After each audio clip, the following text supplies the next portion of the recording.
Okay.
I wanna that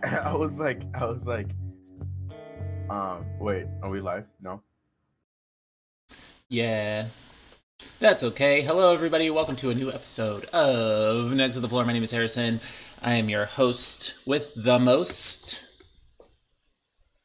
We're on episode number 17. It is March 21st, 2021. It is currently 60 degrees outside, and I am inside. I am joined, as usual, by the one, the only Gary Knox. Hello, Gary, and welcome back. Woo! How's it going? It's going great, you know. The weather's gotten better. That's good. Yes, that is correct. I'm looking at my phone. It is currently 54. It is going to be 61 degrees tomorrow and 66 on Thursday. Looks like spring finally came. I know, right in the nick of time. I mean, right when it was supposed to. On the 20th of March, which turns out is the vernal equinox. So, you know, one would hope. One would hope. One would very much hope. How is your week? How is your day today? How are you doing today? I'm doing good. I'm doing good. I played some video games today. I played some Call of Duty Mobile, mostly all day. As you do. Um, you know. Ate a lot of food today. Just ate a big bowl of tofu ramen. Yum. Spicy tonkatsu tofu ramen. You are a ramen aficionado. What is like if you had a favorite a favorite brand, a favorite kind, type, style? I'm not a huge ramen, like, I mean, I love ramen, don't get me wrong. I'll eat it, like, left, right, center for days, but not as wildly as you. Well, I mean, you know, sometimes it's not about the ramen, sometimes it's about the udon, and Mm, sometimes it's not about the udon, and sometimes it's about the pho. So I'm not always chomping down on some ramen, but, like, but noodles. but But noodles. noodles. Yeah, my favorite type, I would guess my favorite type of ramen would be spicy miso. Mm-hmm. Um, um, yeah, spicy miso all the way, and I'll with all the toppings, literally mushrooms, chasu, soft boiled egg. Yeah, all Now, in it. are you, well, so as you say, soft boiled egg, are you we're getting on the topic of food now, obviously. I haven't eaten a whole lot today, so I should probably make that a point. But um, are you a soft boiled, poached, hard boiled? What is your egg of choice? So My egg of choice would be it's kind of soft boiled, hard boiled. Well, it's a seasoned egg. Mm-hmm. You soft boil it Yep. for I don't know, for what 6 minutes. You soft boil it Yep. for 6 minutes. If it's a quail egg, sometimes I throw quail eggs in there. Ooh, because you're Um, fancy. Hello. oh, yes, yes. It Hello. actually, when you soft boil a quail egg and season it, it has like the perfect texture and the perfect flavor. Mm. So I usually do some of those, and I usually season it for about like a day or two, and then because I have them in rotation, and then I plop them in my ramen, and then I usually cut them in half, and then put uh furikake seasoning on them, Yep. or poke seasoning on directly on the egg. That gives it a little pop Is to that it. your You know, furikake at the studio? it is my I should have known. I saw that in the cabinet and I was like, this is definitely Gary. yeah, that is my furikake in the fridge at work. Yeah, right? Hello. So, well, you got to have nice things. You gotta You got have to nice have things, nice things. and it's so funny too because like every single time I talk about like, oh, people are asking me what's my favorite dish, what's my favorite meal, what do you like to make for yourself, and then like it's hard. It's hard because I'm just like ramen, and then they're like, oh, he's broke, and I'm like, No, no. no, No, no, no, no. no, I don't no. mean like Maruchan. I mean like actual real life food. Well, and that just goes to show you, for the most part, that it's shocking to exactly no one and seemingly everybody all at the same time, that Americans have little to no experience or exposure to actual Asian cuisine. Yeah, not at all, and it's kind of weird too because like I try to expose my friends Yeah, to I'm just plugging in a like light because it's like really dark. a cornucopia of Asian culture Ooh. and Asian food, a cornucopia, Mm. and I will still get not anymore. Like since I've moved to Boston, it's actually gotten better. But I would always used to get the like they take them to a sushi place and a sushi place, right? And then they're like, "Is this safe to eat?" Which is And like I'm just the like, most benign of the Asian restaurants. right, right. And I'm As just like, and I think what's also interesting, similar to uh, conversations we've had in the past about like how black people aren't a monolith. We come from many many different walks and many different areas, and like a you know my life as a black person has been vastly different from your life as a black person, because we come from very different areas, much like all Asian people aren't a monolith, because turns out Asia is a continent with many different countries with many different styles of food. So many. yeah, I feel like Boston's one of the best places to at least get some like exposure if you are like new to the world of Asian cuisine. And again, I don't like using like the word Asian cuisine because it kind of lumps too many different cultures of dishes into the same pot, pardon the pun, but it is really kind of a mecca of Asian cuisine. I mean, like I live out here in Melrose, so right down the street in Malden Center, that's like one of the biggest hubs of like Korean food Oh, in the Korean food. northeast.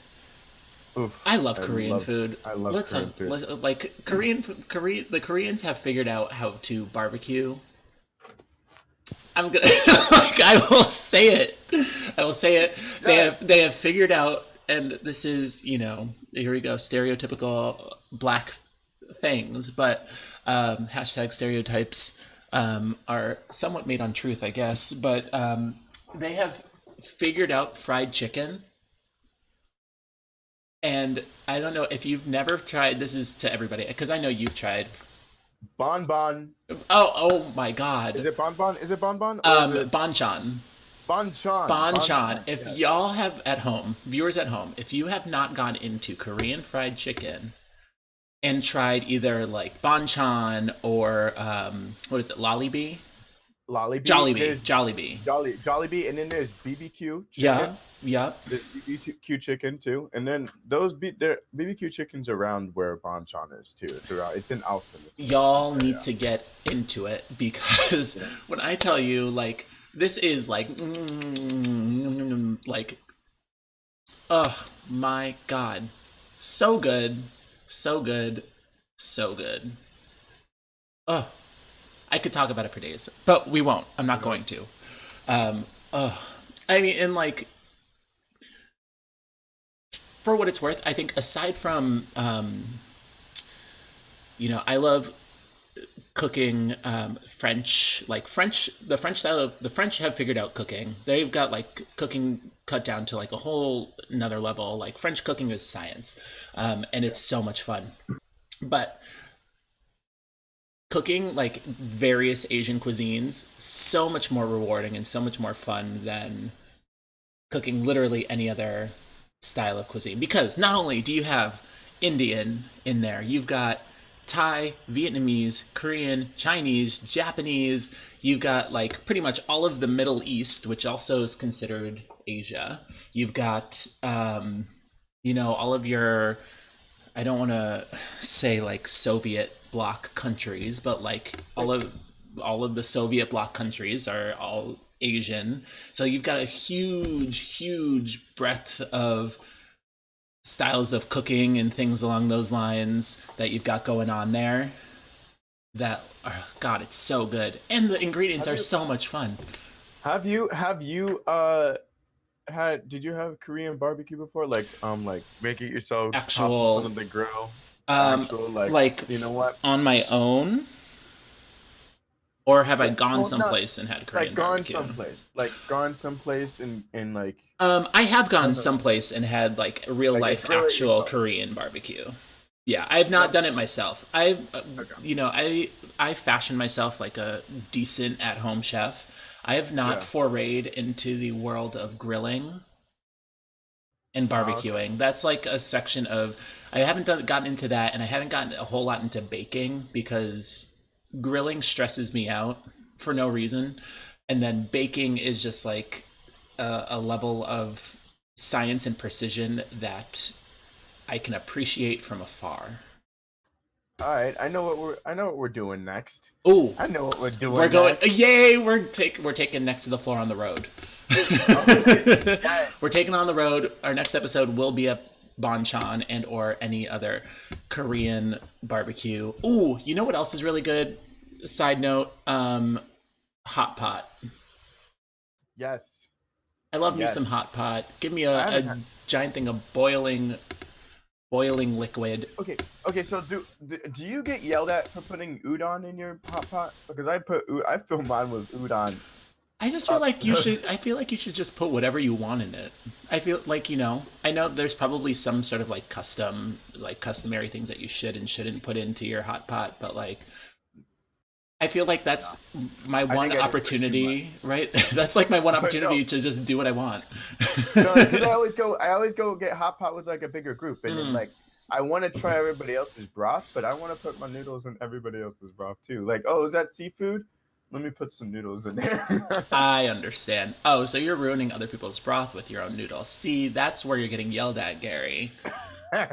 There's a big difference. Oh, you know what? Okay, so some interesting thing. Speaking of Asian cuisine, a thing that I learned, oh gosh, many moons ago. Um, but the reason why the vast majority of Asian restaurants, in particular like Chinese restaurants, are family owned. Like if you go to literally like anywhere in the United States and go to any Chinese restaurant, stereotypical Mhm. Chinese American restaurant, it is most likely run by like one or Family. two families. And Yeah, the yeah. reason behind do you know the reason behind that? I don't. I Oh, actually don't. I it's want to know. really fascinating. So again, probably shocking to everybody watching, and yet nobody at the same time. It comes from a spat in American history. We won't say specifically what era because, here we are today, wherein there was a huge anti-Asian, in particular anti-Chinese sentiment. Ring, ring, ring. The phone's coming from inside the house. But it was, I think I forget the exact year. I think it was the 1920. What is it called? AntiChina Act. 1920 Anti-Chinese Act. Chinese Exclusion Act. The Chinese Exclusion Act, the Yes. basic exclusion law prohibiting Chinese. I'm not going to try to read. How about you? Yeah. Chinese Exclusion Act. 1882. Prohibiting all immigration of Chinese laborers, building on the earlier Page Act of 1875, which banned Chinese women from immigrating to the United States. So it was it's the first and only law to have been implemented to prevent all members of a specific ethnic or national group from immigrating to the United States. So, in the late 1800s, early 20th century, anti-Chinese sentiments were very, very high for name a reason. And so they passed this act which basically said no Chinese people are allowed to immigrate into the United States. However, there was a loophole. You could immigrate to the United States not if you were a laborer, but if you were a business owner. There you go. So what ended up happening was multiple families, like many, many families. So if you had like 3 or 4 families who are already here in the United States, basically what they would do would pool all of their money together and buy, like if you think like a tenement house sort of a deal in New York City, or like any sort of like Chinatown, right? You got a tenement building, and usually the first floor is some sort of retail shop. So they would pull all of their money together and buy that business and turn it into a restaurant and put the owners' names as the people who were still overseas so that they could easily immigrate to the United States. Yeah. And therefore, like, the only way that they could keep it up and running was that if everybody, all of the family worked there and ran the entire shop. So, like, that's why you see a lot of what's the word? Restaurants, like laundromats and laundrettes and things along those lines, owned by Asian families, and it has like a huge anti-Asian nail salons. There was something else. Actually, now you say nail salons, there was another reason for why nail technicians are primarily Korean. God, I literally just read something on that, or like saw like one of those like Adam Ruins Everything's videos on why that is the case, and it was really, really, really interesting. But I think it has something along the similar vein of, the Chinese Exclusion Act. Yeah, something along those lines. That's interesting. Right? Isn't that cool? Yeah. I mean, like, cool, not cool. It's not cool. I mean, there's multiple reasons why that could have happened. I mean, like, with China being the Communist Party and political and military opponent. Yeah. But it still sucks that it prevents a lot of people and from, like, seeking out a better life, because right. I don't know if you guys haven't checked China's pretty packed.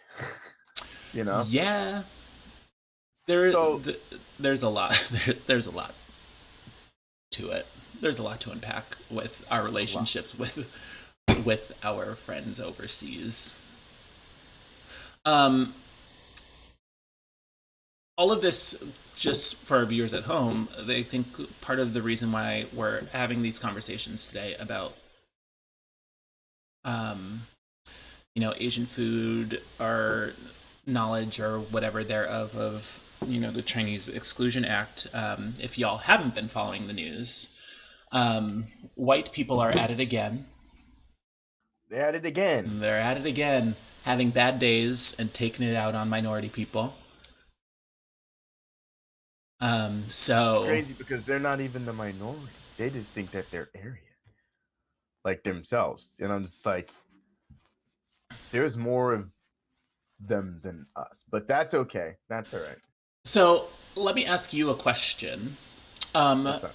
it's a very pointed question, and the answer is fairly obvious. Have you ever had a bad day?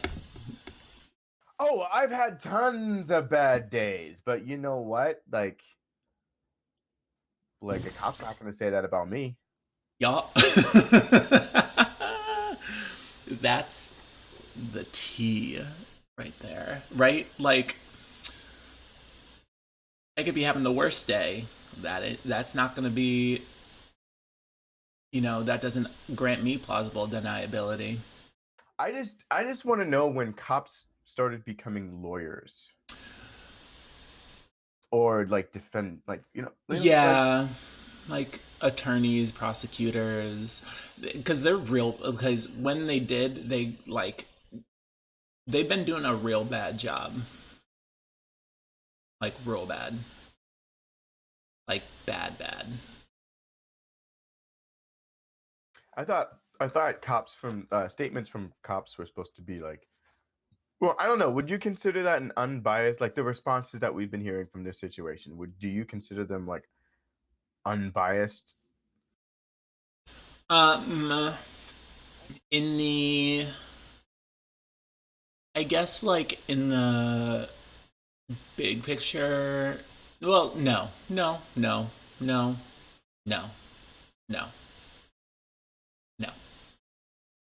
And aren't cops supposed to like have an unbiased stance towards someone who hasn't been convicted yet, or just anybody like speaking on like when I mean, addressing like when when addressing the addressing greater it, public?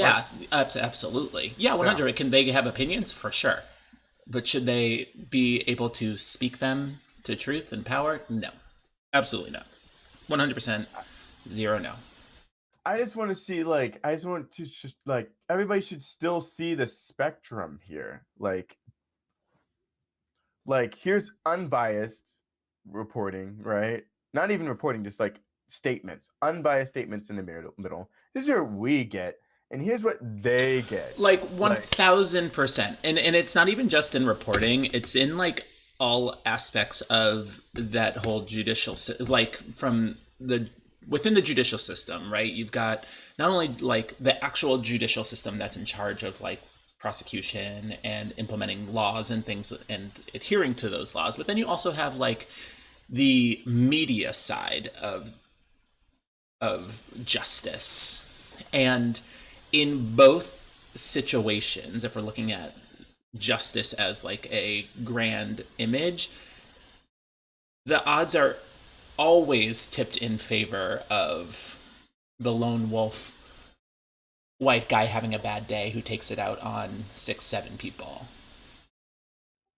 Right? Even like, look at how he was arraigned. Like he was brought in simply, like this is in the last 10 years, this is like the fourth or fifth time that it's happened exactly this way. come on, Disgruntled, buddy. right? Disgruntled white guy goes on a killing spree. He's brought in, maybe brought to Burger King on the way because he's hungry. No. Definite. No, that's like you have to, and then you have to give him a bottle of water too. Yeah, because You he's know. thirsty. But and Meanwhile, but you know what? And if his wrists hurt, loosen the cuffs. we'll loosen the cuffs. Yeah, no big deal. And then, he gets brought in or whatever. The media goes on a field day, and rather than digging up all of his past dirt, they publish things like, oh, friends, family members say he was a really nice guy who was just sorely misunderstood. Or, oh, you know, he just really had a bad day. Or he was having a really bad day. He knew what he did, and he knew the severity of it. But But he it was was just just having having a a really bad bad day. Let me tell day. you, okay, so I'm not going to go into the details of the bad day that I had on Thursday night / Friday. We're not going to go into those details. However, what you didn't see me do as a result of said bad day was go on a killing spree. Yeah. And maybe, and this, again, this ranting of a disgruntled, angry black man. Um, Hello. That's what I'm. Sorry, I'm watching, looking at the chat, and people are getting it. So I had a horrible bad day. Didn't go on a murder killing spree. Could I have? Probably. Would I have? Absolutely not. Because like I've learned ways to channel my rage and frustration. And of course, now, they're going to be looking at, what were his influences? What were the things that made him, you know, get so angry? What were the things that taught him to channel his aggression this way? And they're going to go to things like video games. They're going to go to things like, rap music. They're going to go to Rap things music. like action movies and blah, blah, blah, blah, blah, blah, blah. And here I am today as a gamer. You can see I was literally just playing video games before we started filming this. I'm going to be continuing to play video games later into this evening and a whole bunch of other stuff. You don't see me killing people as a result of it. It's not like I get on Call of Duty and I'm like, oh man, oh that gave me a Ugh. rush. I want to go do I it. want to go do that in real life. I don't but see, that's the thing, is that if you're a minority in this country, and again, this is not shouldn't be news to anyone, but if it is, here you are. This is a free one. Welcome to Next to the Floor. Yeah. Um, but, black people, people of color, indigenous people, we don't get a second opportunity. We don't get that same care and attention as our fellow non BIPOC folk get. Look at perfect examples. Let's go back to digging up some old and rehashing some old scars, but let's look at instances of Tamir Rice and Trayvon Martin. Two children. We're going to start there. They were two children who were literally minding their own business. Tamir Rice was literally just minding his own business at a playground by himself with a toy gun that had an orange cap on it that they purposely put on there to identify it as a toy gun, and was murdered in broad daylight within seconds of the police showing up to that spot. And it's in those little orange caps. I used to play with airsoft guns. I used it. Now, granted, I was lucky because I lived on a bigger yard. Right. And I didn't go outside of my property with a toy gun because, Yeah. But it's very obvious. And guess what I did after that? I was a kid, and I spray painted an orange barrel onto it too, so that people could tell. Yeah. But you look at the coverage of it right afterwards, and the instantaneous thought process behind media coverage in any situation involving black people or people of color is to dig up dirt on the victim instead of the person responsible, right? So they instantly went to Tamir Rice's grades in elementary school and said that he was failing a class, therefore he deserved it. They instantly went to Trayvon Martin.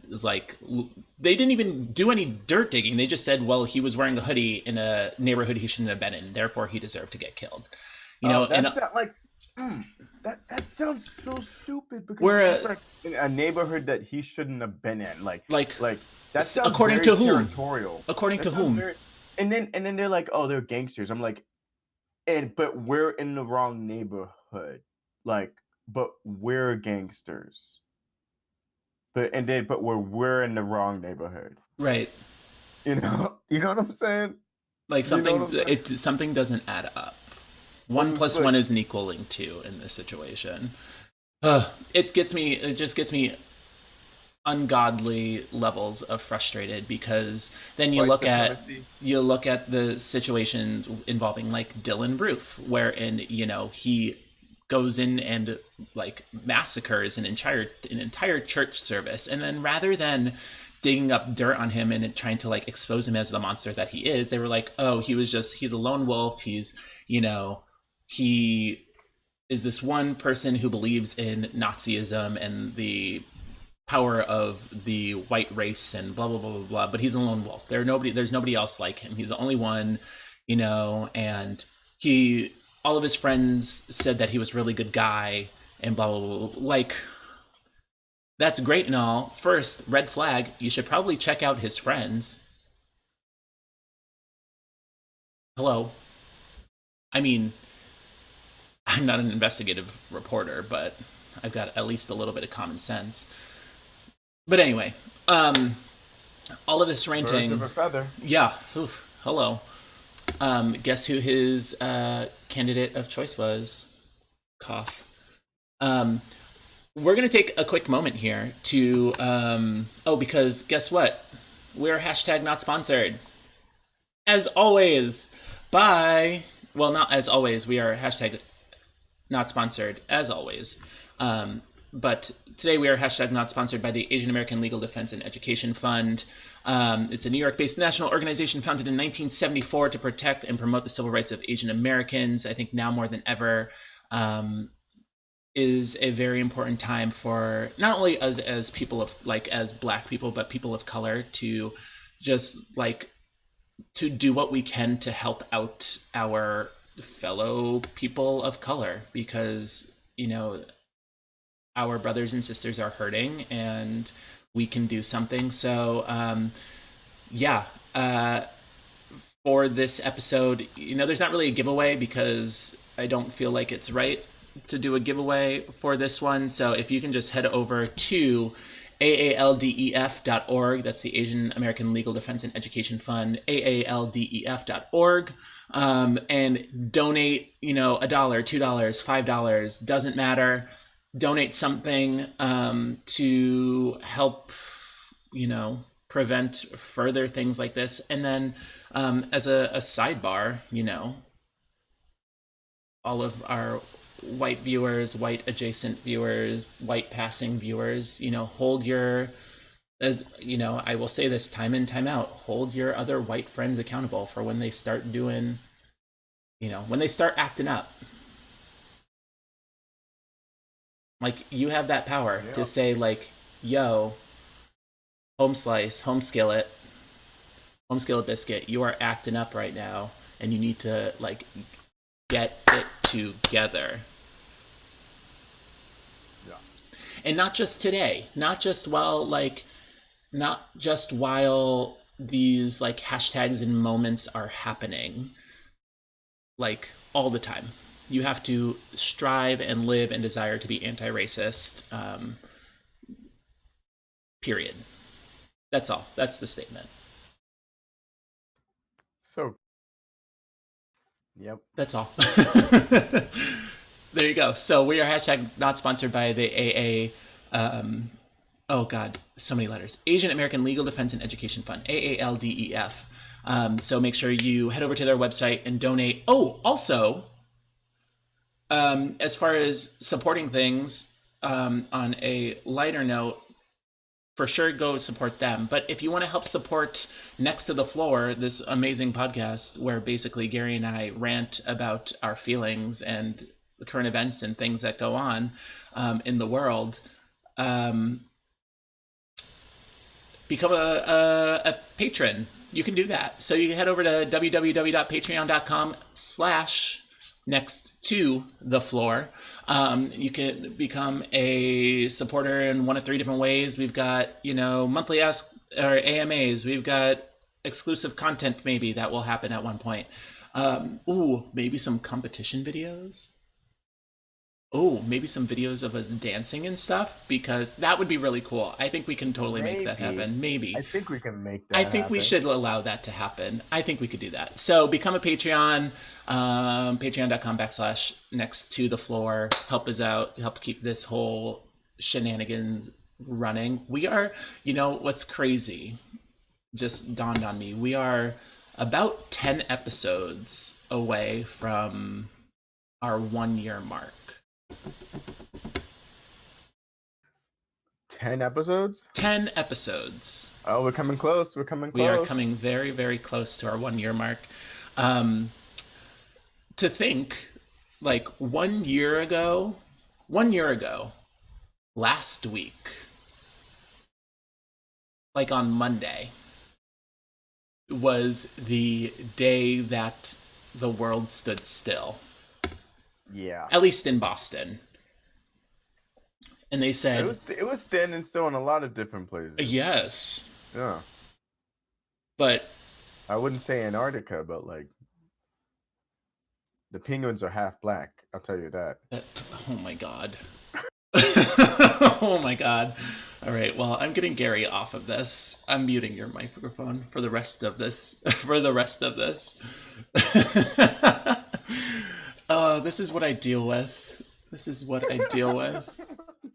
Oh my god.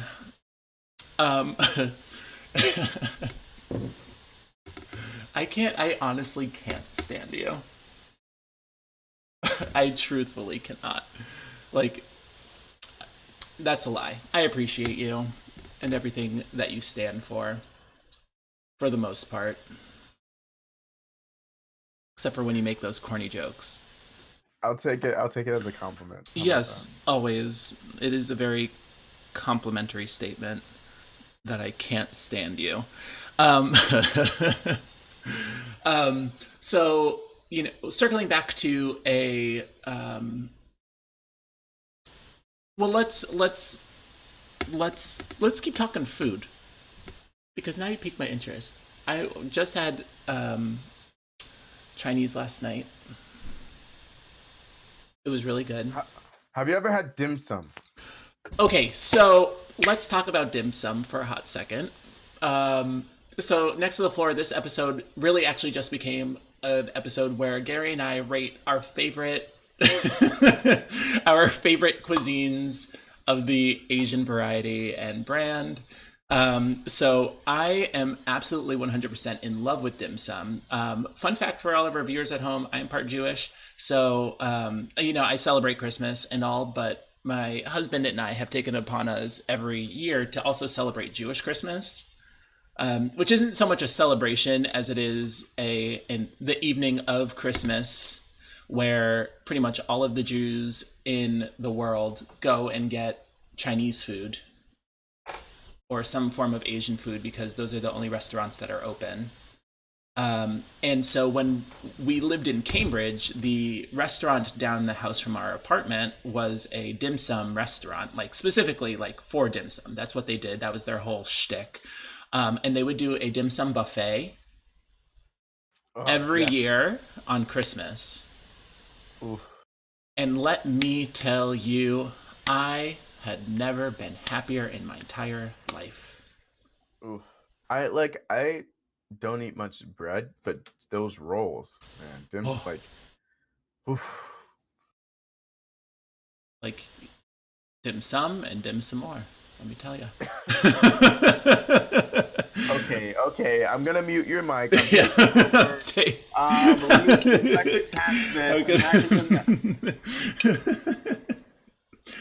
I 100% am here for dim sum. I have recently, I bought my own set of steamer baskets because I've been trying to get into making dumplings and the like. Ooh, dumplings. I have dumplings. If there's not dumplings in my fridge or freezer, or if we're not making dumplings, come on. So there is the dumpling, whether it's bao or shumai or any other. Shumai is my favorite. Or any other dumpling. I'm going to use the English word dumpling sort of deal. If there is one cooking method that I really want to learn how to do well. It's how to fold dumplings. You know, Because that is next level. there's actually a lot of videos on like YouTube that like have Well, like all the different types of like it's so crazy. There's so many though. There's so many, you know, um, types of folds. There's so and many types of folds. what's cool is something that I learned when you're making bao in particular. Um, the number of folds that, like, there's a specific number of folds that you have to put into your dumpling. I think it's either the numbers that are coming up in my mind. It's either 13, 18, or 21. I can't remember off the top of my head. Or maybe it's 23. But it is a very specific number, and if it's supposed to like represent good luck. 18. Oh, it's 18? Oh, see. So I don't know. Like, maybe it's just me and I don't have very like agile fingers or hands, but you know, it is a next level skill to make that happen. Next level skill. Because If you know how to make dumplings from scratch, put that in the chat and tell us your favorite dumplings you make. yeah. And also watch me choke. Excuse me. Yeah, because I can make everything else. I can make the filling, I can make the dough for the dumplings. I've got the steamer baskets. I can fill my wok. I have a wok. I can fill my wok with water and, you know, put the steamer baskets in there. But actually fold these dumplings so that they look decent, beyond me. Next level skill. If somebody wants to donate their like grandmother's time, like if any of my Chinese or Korean friends want to like loan me their grandmother who can teach me the proper ways, that would be phenomenal. Boston offers virtual dumping classes. See, Marcy Brown coming through with the best information. May May in Boston offers virtual dumpling classes for folding a bunch of different types of dumplings. See, but I need somebody like with me to say like, no, Harrison, you're doing it wrong. Dishonor on you. Dishonor on you, on your family, and on your cow. Cow. That is a quote from a movie. Everyone, if you haven't seen Mulan, the original by Disney, not a very good representation of Chinese history, but a representation no less. That I think that will also. So let's make this a plan. So for the next episode of Next to the Floor, we will. Well, we probably can't take it on the road because things are still a little bit. Oh yeah. You know, like the government. And also, I'm still kind of like eked out by eating out. No, yeah, I've only eaten out like once or twice, because and it was just like at a place that like nobody's been at, you know. Yeah, well, you know, here's my issue is that, you know, people, I say broadly speaking, gesturing at the world, for some reason feel like if they are in a restaurant that it is like a COVID-free zone. I'm also pruning my plant. So like I'll see people at like my local cafe or whatever that's right around the corner from me. You know, they'll order their coffee or whatever and they'll sit down with their friend or whatever and literally like spend an hour there without masks on. Yeah. Being completely irresponsible. Oh no. And the thing is like usually when so there's times where I'm traveling, you know, like to different studios to practice and stuff, you know. Yeah. And I'll stop at like a cafe and I'll sit there and I'll get a drink, but once I'm finished my drink, my mask is up. I'm like if I'm not drinking, my mask is on. Yes. And if I'm drinking, I literally just like take it off, put it back on. And this is what I do. Wait, hold on. This is what I do. I go. Mask back on. And Yup. It irks the hell out of me. Like, you can take a bite of food and then put your mask back on. It's very simple. yeah, this thing called napkins, Right. or you can wear like two masks and then make like the mask under it be like the disposable mask, and that's like your underwear mask.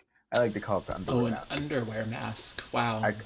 I call it an underwear mask. You heard it here first, everyone. That's what you It do. Like is I wear an the underwear. fabric one. You wear the fabric one on top, and then you wear the disposable one underneath, and that's like your underwear mask. Of course, it's horrible for the environment, but But the CDC says that wearing two masks is better for you, exactly. by and large. And guess what? I haven't gotten COVID yet. So, well, that you know of. That I know of. But like I haven't made anybody else sick, and That you know of.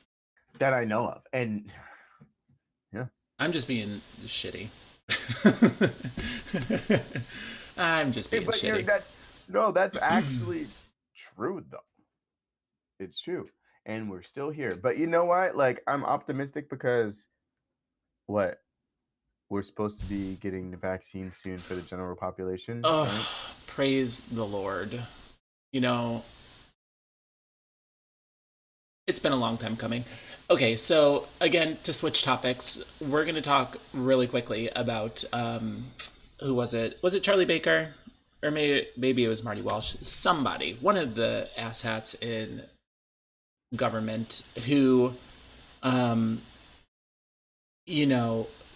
came out and said, okay, cool, by this date, April, whatever, everybody will be eligible for the COVID vaccine. I think that was Charlie Baker, maybe. By April 16th, everyone in like Massachusetts will be eligible for the COVID vaccine or whatever, which is cool. And then had the audacity, the gumption, the cojones, as it were, to say that Massachusetts was one of the leaders for vaccine rollout and distribution. That phase says exactly my thoughts. I was like, where? What Massachusetts are you living in? What Boston? What state do you live in that Massachusetts is a leader? If anything, we have a lot of everyone at home. We have a lot of students who are doctors, nurses, etc., who would say the exact opposite of that. In fact, I had a conversation with a student the other day because, she came in and said, oh, got my second vaccine. Things are cool. We're excited. Yay. And I was like, can't wait. April coming right around the corner. I'm going to be able to get my vaccine soon. And then she was like, yeah, that's great. Now, if only whoever, Marty or Baker could, stop lying to people. And I was like, I know, right? Saying that we're doing so good. We are 9th in the country. I mean, granted, that's out of 50 states. So I guess that does make us like one of the top, but top 10. I mean, like, I don't think you should approach this like oh, we're top 10, like, ooh, nice, top 10, like sports, like, right. This isn't sports. This isn't sports. Like, if anything, the rollout for the vaccine in Massachusetts has been an actual, pardon my language, but I'm going to say it has been a shit show. And we should, honestly, in Boston, should be the most equipped for it. Hello. Okay. Hello. We have, of the cities in the entire country, we have the most hospitals per square mile and the most healthcare workers per capita. And we had one of the most disastrous rollouts. A, because nobody knew what was going on. B through Z, nobody knew what was going on. Then they come up with arbitrary ass rules like, oh, if you're taking somebody who's 75 or older to go get their vaccine, you can get your vaccine too. Which is cool. Like, that's a great idea. But then they also have situations wherein, like, if Joe Schmo's working at CVS where they can now distribute vaccines and they have leftovers, they can just call a friend of theirs and say, like, hey, we have extra vaccines here that we have to get rid of by the end of the day. Do you want to come in? Yeah, and like I don't know exact numbers of how much. I probably can look it up right now. But like, hey, if you're watching this, look it up for me. Like the Do the whole work for us, please. do the work for us. Like I'm just gonna throw out statements, and then I want you to fact check me because I know how that should work. Do we have our fact checkers? And but I want to know how many.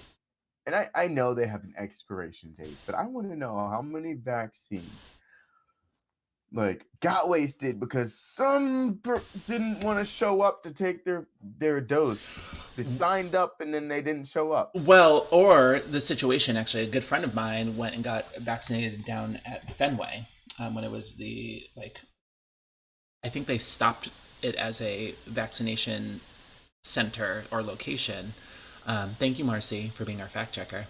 But he was saying that there were a lot of cases down there wherein people would go and find out that they were administering they signed up for their vaccine, went and found out that they were administering the Johnson & Johnson vaccine and then declined it.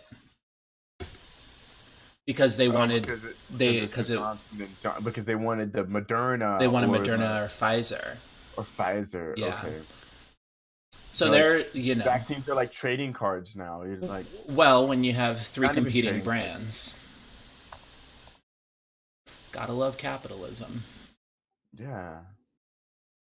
I roll my eyes very heavily. You can't see it, but well, you could. But let's get a big eye roll in the chat, please. Big eye roll. Big ol' eye roll. Well, so with that note of frustration behind us, can we talk about frustration too? I'm going to jump it way back to the beginning. Let's talk about go ahead. Let's talk about sexual frustration. I don't think I will shoot anybody. Oh, okay, yeah.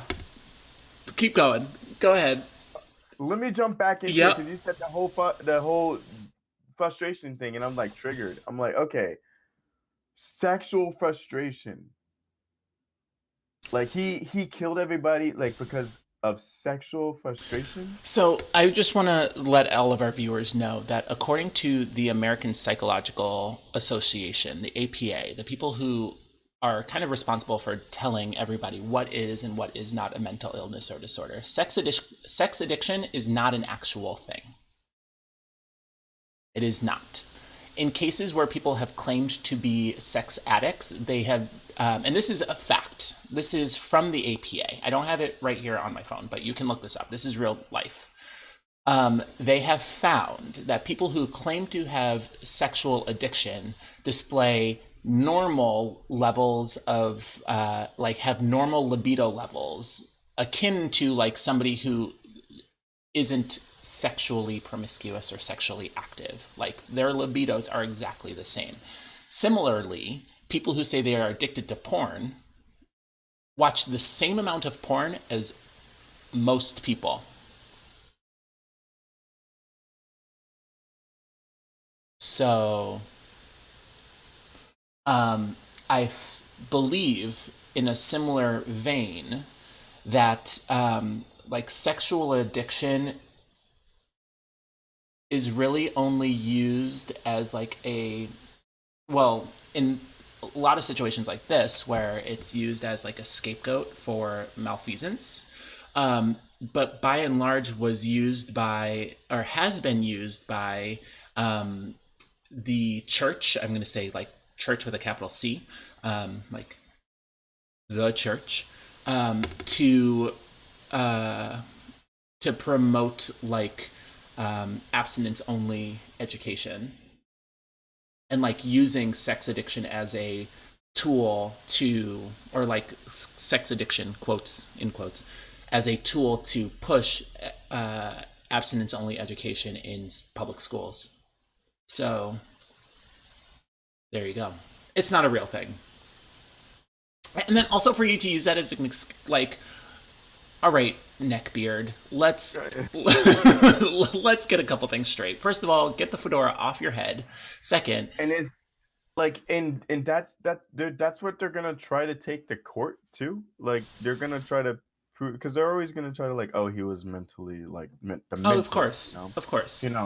try to less time, and they do the most for white people. Trust me, I'll tell you that. But you can't really, like you said, you can't really classify that as like a mental, like like an excuse. Our fact checker came in strong. So I'll comment then on what we were talking about in just a second. But Marcy says a little over 3,000 vaccines in Boston have been wasted as of late February, according to the Department of Public Health. 1,900 were lost at once when a fridge in JP VA hospital was accidentally unplugged overnight. There is also no guidance or uniform system in place to ensure doses are not wasted at the end of the day. So there you go. I guess that number by the end of February, end of March. So I guess that number is not super huge. Granted, they started kind of rolling out vaccines in January, so that's not too bad. But yeah, sexual frustration, that's late fact. That's 0.13%, 0.13% of the shipped doses. Okay, so doing pretty good. But circling back to this whole idea of like being sexually frustrated, like this is going to open up a whole nother can of worms into like the whole incel movement. But I'm just going to come out here and say this because we're running out of time. Women, first of all, I'm just so frustrated. Okay, so it's not an excuse at all, period. Point blank, doesn't matter. You can be sexually frustrated all you want. Go, diddle yourself. Hey, in the I've been bathroom. sexually frustrated sometimes, but guess what? I didn't kill anybody. I mean, like, hello. I didn't kill nobody. Like, hello. But I just want to state for a fact that and it doesn't even matter whether it's a sexual stance or what, people, women in particular, don't owe you anything. They don't owe you nothing. And nobody owes you anything. I don't owe you I'm not a woman, but I'm going to say, as a person, I don't owe you my time. I don't owe you my words, my thoughts, my body, nothing.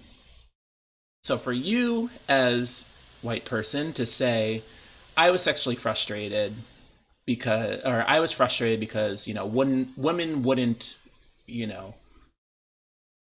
take me up on my advances, blah, blah, blah. Therefore, I was sexually frustrated, and therefore I had to murder people. That's a little bullshit, because women don't owe you anything at all, point blank, period. But the thing is, we see it time and time again. Of course. They're entitled. They just feel this some sort of entitled shit. Of course. You know what I'm talking about. Well, that's because men are garbage, just as a concept. We, as a gender, as a sex, we are garbage. Period. I would like to see how many. Did you just flip a coin?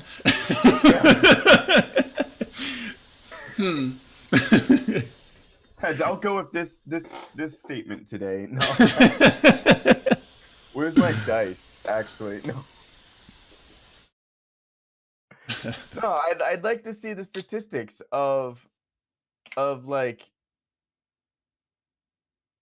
how many people have gotten like off the hook by saying they have like some mental illness, and it's like, oh, I was sexually As a assaulted, result or of. as a result. And then I'd like to see, the race. Yeah. Well, I can tell you, well, I think we all know where those numbers skew towards. However, we are unfortunately at the end of today's episode. What a ride this has been. We went places today. We went deep. We went Talked about a lot of we food. went places. So to wrap everything up, today's episode of Next to the Floor was #not sponsored by the Asian American Legal Defense. Oh, I closed it. There it is. Asian American Legal Defense and Education Fund, protecting and promoting the civil rights of Asian Americans since 1974. Make sure you check them out at aaldef.org, and donate today to, to help out, because things are getting real. You can help us out by becoming a patron at patreon.com/next to the floor. The link is in our... Well, my PS4 is turning off. That's what's going on back there. You don't have a PS5? Okay, I'm one of the poors, so let's calm down with that. But you can help support our podcast at patreon.com/next to the floor. The link is in the description below if you're on Facebook. Also, if you're on YouTube, it is in the description below. The link to our Patreon. Oh, a new like from Marcy Brown. Thanks, Marcy. Yay. We get little notifications on our stream. It's really cute. So, yeah. As usual, this has been Next to the Floor. My name has been Harrison. Oh, Gary, you liked it as well. That's so fun. I've been Harrison. This is Gary right here. Next time, who knows? We might be eating... No, that's totally fine. I love it. Thank you, Marcy. We might be eating banchan fried chicken. We might be on the road. We might be eating hot pot. Who knows? But do your part to be anti-racist and have a wonderful rest of your day, if you will.